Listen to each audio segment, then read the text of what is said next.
What's going on, gang? Today we are going over the handle.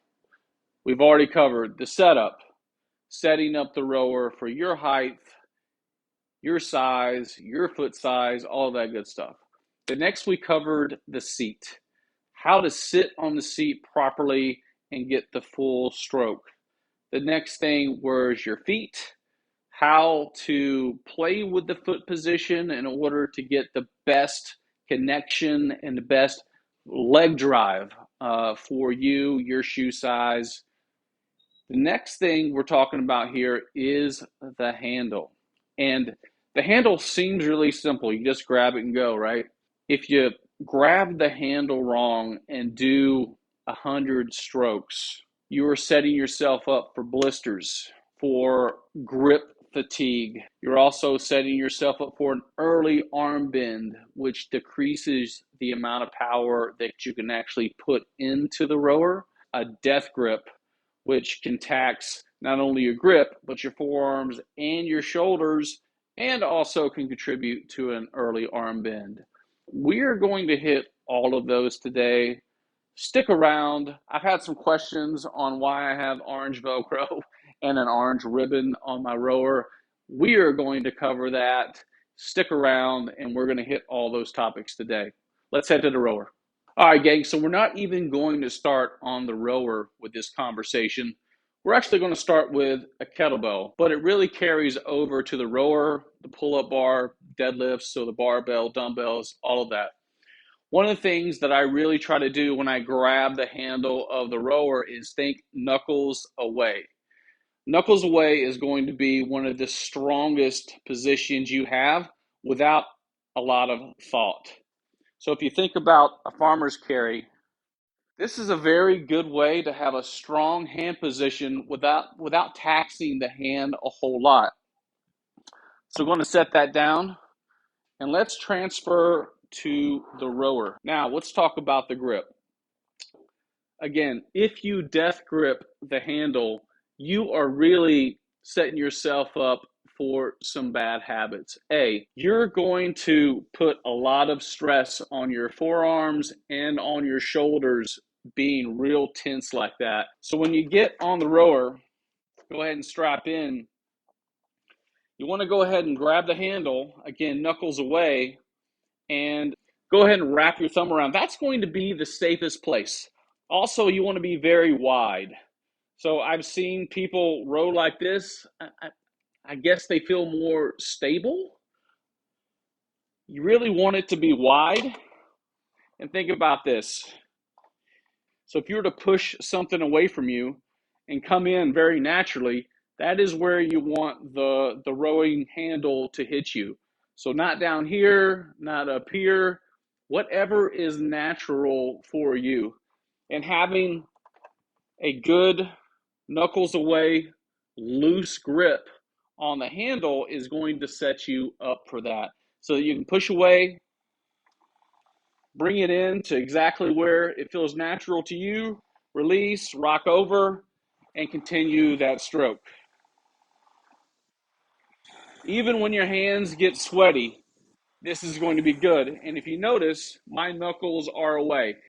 So let's review that one. We want to pick up the handle nice and wide. You want to be knuckles away, wrap the thumb, and keep things very natural.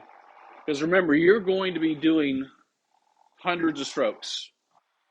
So you want to have a nice controlled grip on the handle, no matter how sweaty your hands get. All right. If you feel yourself tensing up, or if you have a situation to where a lot of times you get off the rower to do other work, maybe it's with the kettlebell, maybe it's with the pull-ups, and your forearms are smoked, you may want to practice rowing without the thumb. Why? Because it makes you think about it. It's different. So what you want to do is grab the handle, again, knuckles away, not a death grip, and just suitcase handle the grip and do some practice rows like that. Again, this is going to feel different. You're going to have to think about it, but I want you to feel how strong the grip is. This should prevent a lot of people from doing the early arm bend or fatiguing their arms, forearms, and shoulders. A lot of times, if you have something in your hand, your instinct is to pull it instead of letting the handle ride the legs and the body swing, and then just a little bit of the arms rock over in return. A lot of people just instinctively go ahead and grab that handle, go ahead and get in a bent position, and they get ready to probably lead with their back or their neck and really make this a pulling exercise versus a leg driven exercise. So having that thumb over the top will just change things mentally for you. If you're not comfortable with that and you still need to work on the early arm bend or fatiguing your grip, then go with a hybrid method, and that would be thumbs in the back. So same thing, knuckles away, but thumbs in the back, so you get a little bit more of a secure grip on the handle there. Still loose, wide, just put your thumbs right there, and that'll give you a little bit more security if you didn't like the fact of having that thumb wrapped around there like you would be used to. So just lightly press. And again, this is going to be different, so it's going to make you think about the order of operations on the rower. So give those a try. Another sign that your grip needs attention is if you get a lot of blisters on your hands during the rowing stroke. A lot of times, if you grip with kind of a rolled position, you're constantly almost revving this up like a motorcycle by trying to grip and re-grip. Some people don't even realize they're doing it. They grab it, and maybe someone during the stroke, they're kind of rolling their hands again. Rowing done right should actually toughen your hands and not give you a whole lot of blisters. Some people are just prone to blisters more than others. Some people sweat more than others. Again, that knuckle away loose position just allows you to have a very relaxed grip during the work. Also, some people have a pooch arm, as we would call it. That means your wrists are broken. So if you think about that, you're actually kind of flexing your forearm, again, taxing it. That is going to make it difficult to do a high volume on pull-ups or deadlifts or snatch or whatever, grabbing a bar. So again, you want to have that knuckle away, nice straight line, and just keep that in the natural path, and things will be good. So give all of those variations a try, and remember, what you practice with, at least for a little bit, or maybe what you warm up with, is maybe something different than you want to use during the workout. So play with those, see where you feel strong.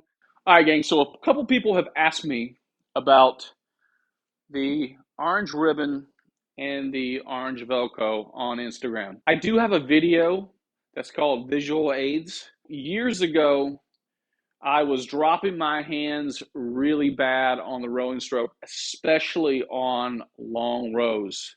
I also had some students that were really dropping their hands, and quite honestly, their chain was all over the place during the rowing stroke. It was going, pretty much like this. So what I did was I came up with a way to kind of give them a little bit of a visual aid while they were rowing.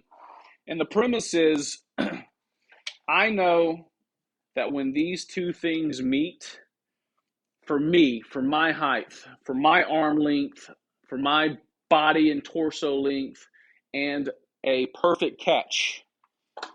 That this is going to be a great catch position for me, especially when I get kind of warmed up, right? It's going to be shins vertical, arms are long, body is at 11 o'clock, 1 o'clock, those kinds of things. And that is going to be what's good for me. So if you look at my stroke,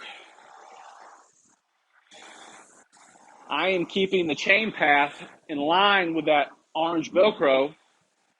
And I know when this ribbon hits that Velcro that I'm in a good catch position.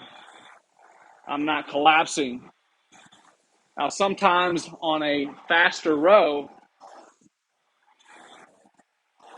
I'll start really getting over compressed. And I know this because the ribbon is going way past my Velcro.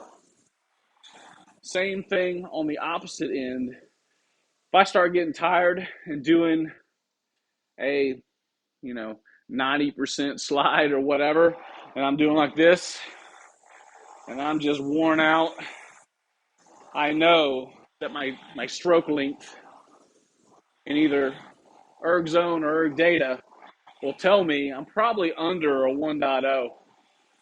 So try it out. That is the reason I have the orange ribbon and the orange Velcro on my rower. So hopefully it helps you. Let me know in the comments.